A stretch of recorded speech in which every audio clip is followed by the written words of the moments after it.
Hello friends, कैसे हैं आप लोग। आज मैं आप लोगों के लिए डिस्क्रिप्टिव क्लास थर्ड लेके आई हूँ। इसके पहले आपके 2 क्लासेस कंप्लीट हो चुके हैं जो आपके लिए बहुत ज़्यादा इंपॉर्टेंट है।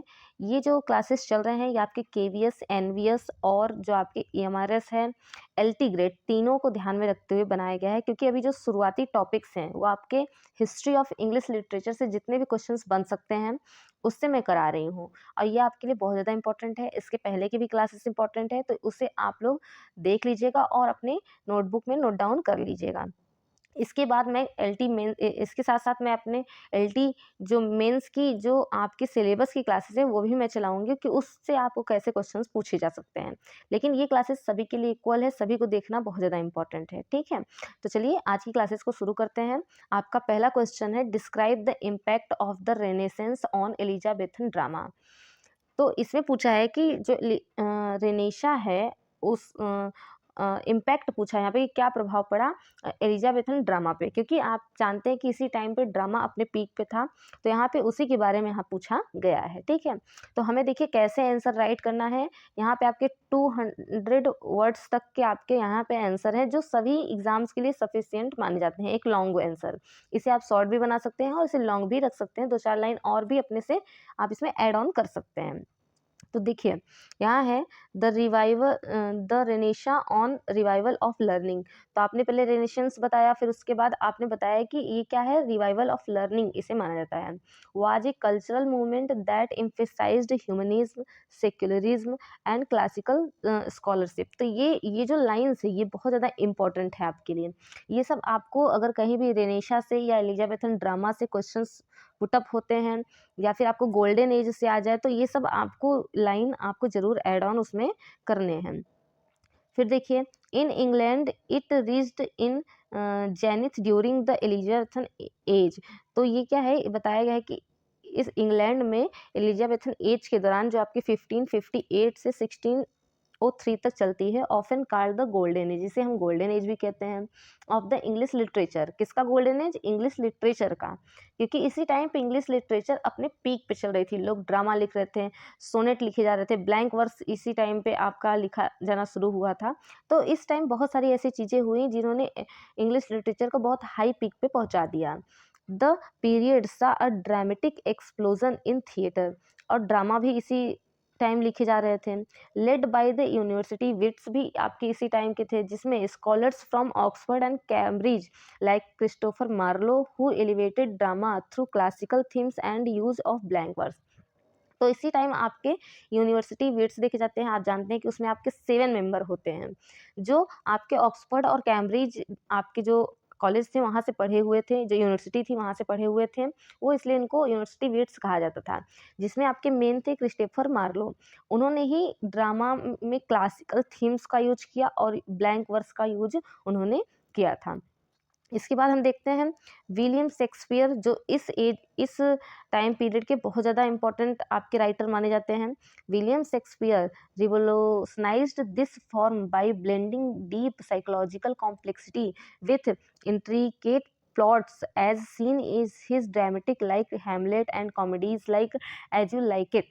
तो इस समय जो विलियम शेक्सपियर थे उन्होंने ऐसे रिवोल्यूशनाइज्ड फॉर्म को क्रिएट किया जिसमें बहुत सारी चीज़ों का ब्लेंड मिलता है, जिसमें हम डीप साइकोलॉजिकल थिंक देखते हैं। हाँ, और जो इनकी चीज़ें थी थोड़ी सी, इनके जो ड्रामा थे थोड़े कॉम्प्लेक्स थे। तो वो ड्रामा यहाँ पे आपको एग्जांपल दिया हुआ है कि ट्रेजेडीज लाइक जैसे हैमलेट, और कॉमेडी में जैसे उन्होंने लिखा था एज यू लाइक इट। तो आप ऐसे एग्जाम्पल दे के आपको वहाँ पे बताना पड़ेगा।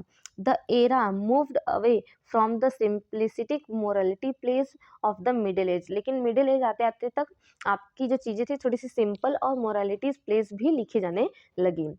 इसी टाइम पीरियड में जो आपके शेक्सपियर थे उन्होंने सोनेट लिखा अपना 154 सोनेट। तो आप इसमें वो लाइन भी ऐड कर सकते हैं। तो इसमें आप अपने से 2-4 लाइन जितनी आपकी नॉलेज है उसमें आप ऐड कर सकते हैं, लेकिन बहुत ज़्यादा लॉन्ग या बहुत ज़्यादा शॉर्ट नहीं लिखना है। लॉन्ग क्वेश्चन आपको 200 तक के वर्ड्स में, 230 तक के वर्ड्स में लिखना है। शॉर्ट है तो आप 125 या 150 तक के वर्ड में आप लिख सकते हैं। फिर द एरा मूव्ड अवे, ये हो गया आपका। फिर the plays on the middle age towards exploring the inner struggle and ambitions of the individuals. The establishment of permanent playhouse, इस टाइम पे जो इस्टेब्लिश हुआ वो परमानेंट प्ले हाउसेस का भी इस्टेब्लिशमेंट हुआ, like the globe theatre. Globe theatre जो पहले जल चुका था वो आपका इस टाइम पे इस्टेब्लिश हुआ फिर से। allowed drama to become a popular national pastime, reflecting the period's spirit of discovery, national pride and intellectual curiosity। जिसमें क्या हुआ, ड्रामा को दिखाया जाने लगा और यहीं से चीज़ें क्या हुई, पॉपुलर हुई। तो इस तरीके के हम क्वेश्चंस को अपने नोट डाउन कर सकते हैं। अगर आपको चीज़ें आपके माइंड में हैं तो आप इसमें से इम्पोर्टेंट पॉइंट लिख सकते हैं अपने एग्जाम के लिए, ताकि लास्ट टाइम आपको रिवाइज करने में कोई दिक्कत न हो। ठीक है, फिर नेक्स्ट क्वेश्चन पे हम आते हैं। What are the primary theme and characteristic of Victorian literature? ये सारे क्वेश्चन अभी आपके हिस्ट्री ऑफ इंग्लिश लिटरेचर से चल रहे हैं, जो सारे एग्जाम्स के लिए इक्वली आपके इम्पोर्टेंट माने जाते हैं। यहाँ पूछा है कि जो आपका विक्टोरियन एरा था या विक्टोरियन एज, उस समय जो लिटरेचर लिखा जा रहा था उसकी क्या थीम थी, क्या उसकी विशेषताएं थी, कैरेक्टरिस्टिक्स क्या थी। तो हम पहले विक्टोरियन लिटरेचर से ही स्टार्ट करेंगे।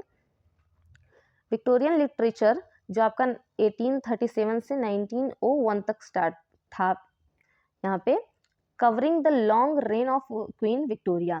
इस समय क्वीन विक्टोरिया का इस समय शासन चल रहा था, रूल चल रहा था, इसलिए इसको विक्टोरियन एज के नाम से जाना जाता है। Is defined by it's engagement with the time eminence social, industrial and intellectual change of era. इस टाइम में बहुत ज़्यादा सोशल और इंडस्ट्रियल चीज़ें हो रही थी, इंटेलेक्चुअल बहुत ज़्यादा माइंड वाली चीज़ें हो रही थी।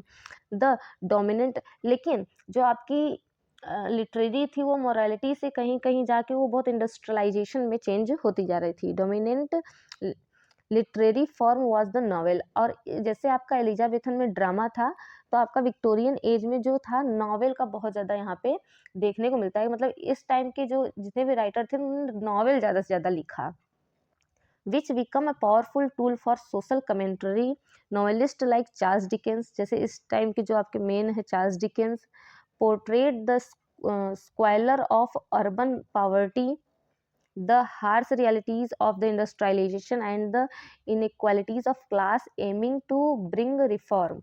इन्होंने ऐसे नॉवेल्स लिखे जिसमें अर्बन पॉवर्टी को दिखाया गया और इस टाइम के जो हार्श रियलिस्टिक थी, मतलब ऐसी रियल चीज़ों को दिखाया गया, जैसे कि इस टाइम पे बहुत ज़्यादा इंडस्ट्रियलाइजेशन हो गया था, कास्ट को लेके बहुत ज़्यादा डिफरेंस लोगों को देखा जाता, मतलब ऊंच नीच का भाव रखा जाता था लोगों के अंदर। ये सारी चीज़ें इन्होंने इस टाइम पीरियड में देखा था और वही चीज़ें इन्होंने नॉवेल में लिखी थी। ऐसे बहुत सारे राइटर आपने पढ़े होंगे, उन राइटरों का आप रेफरेंस यहाँ पे दे सकते हैं।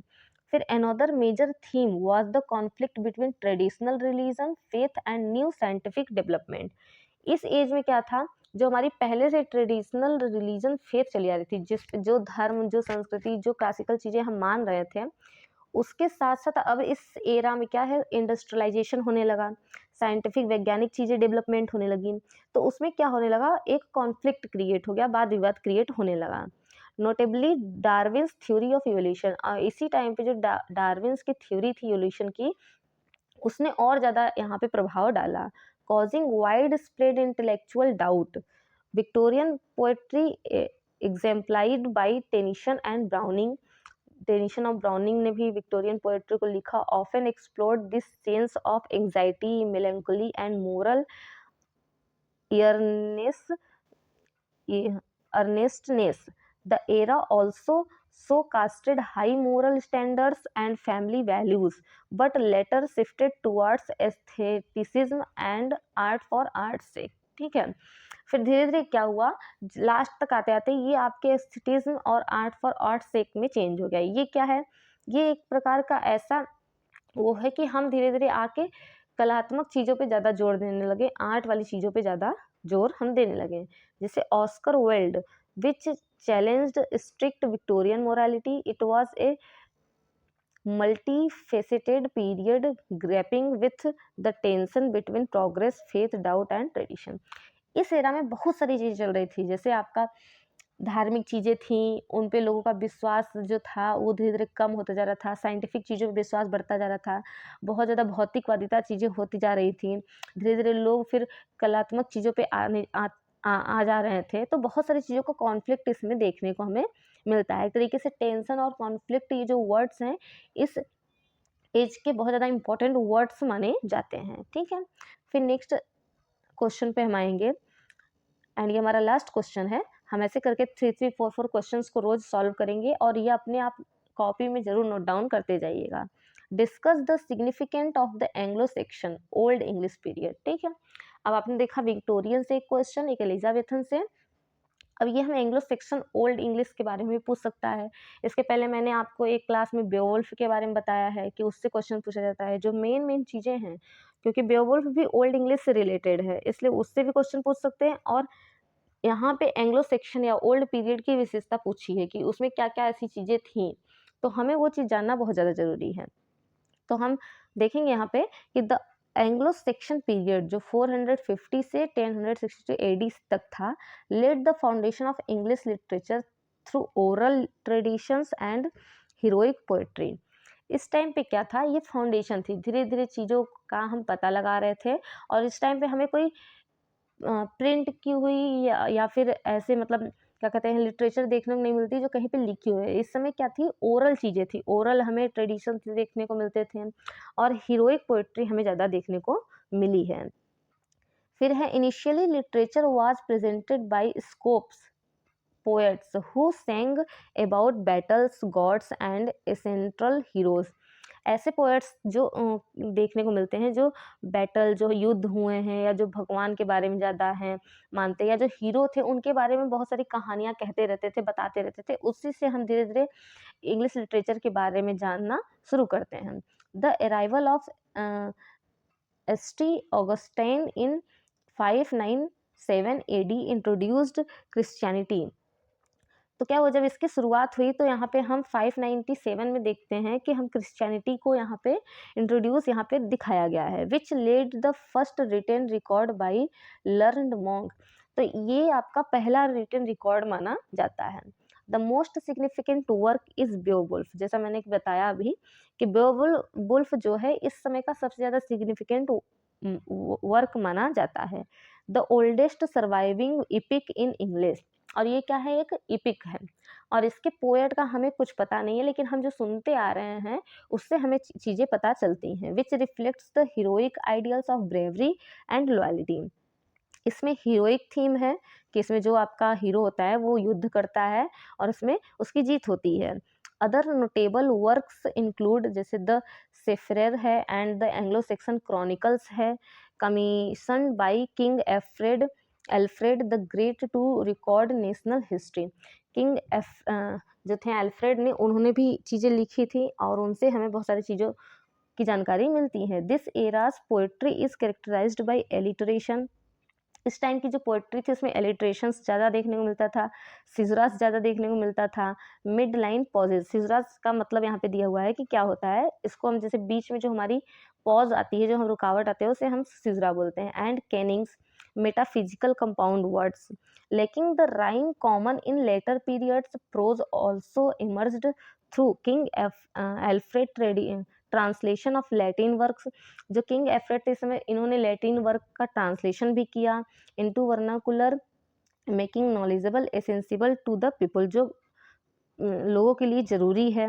The period ended with the Norman conquest in 1066। इस पीरियड की जो एंड होती है वो नॉर्मन कॉन्क्वेस्ट से होती है। Which introduced French influence and transformed the language into Middle English. अब इसके बाद हम अपने मिडिल इंग्लिश की शुरुआत देखने को मिलती है जो नॉर्मन कॉन्क्वेस्ट से शुरू होती है। ठीक है, तो इस तरीके से हमें कुछ कुछ इंपॉर्टेंट चीज़ें अपने माइंड मैपिंग में रखनी है, बना लेनी है कि हम वहाँ जब लिखें तो हमारे माइंड में चीज़ें आती रहें। और अगर आप पूरा नोट डाउन नहीं करते हैं तो वीडियो को 2 बार 3 बार देखें और उसमें से इंपॉर्टेंट पॉइंट नोट डाउन कर लें जो आपके एग्ज़ाम के टाइम पे आप रिवीजन के काम आए आपके। तो इस तरीके से आपकी क्लासेस रेगुलर चलेंगी। इससे कुछ फैक्चुअल चीज़ें मैंने शॉर्ट्स वीडियो में भी डाल रखा है, वहाँ से आप कुछ फैक्चुअल चीज़ों को भी आप पढ़ सकते हैं और अपने इसमें आप जो आप रिटन एग्ज़ाम देंगे उसमें आप ऐड ऑन कर सकते हैं। तो इस तरीके से आपके रेगुलर क्लासेस देखने को मिल जाएंगी। अगर आपको क्लासेस पसंद आती हों तो आप लाइक करें, सब्सक्राइब करें, ज़्यादा से ज़्यादा शेयर करें और अपनी कमेंट में बताएं कि और आप किस टॉपिक्स पे चाहते हैं कि मैं उस टॉपिक्स पे आपको बताऊं या नॉलेज दूं। बाकी अभी आपकी हिस्ट्री ऑफ इंग्लिश लिटरेचर की क्लासेस चलेगी और एलटी मेंस की जो आपके सिलेबस है उसकी क्लासेस यहाँ पे रेगुलर चलती रहेगी। थैंक यू, मिलते हैं नेक्स्ट वीडियो में।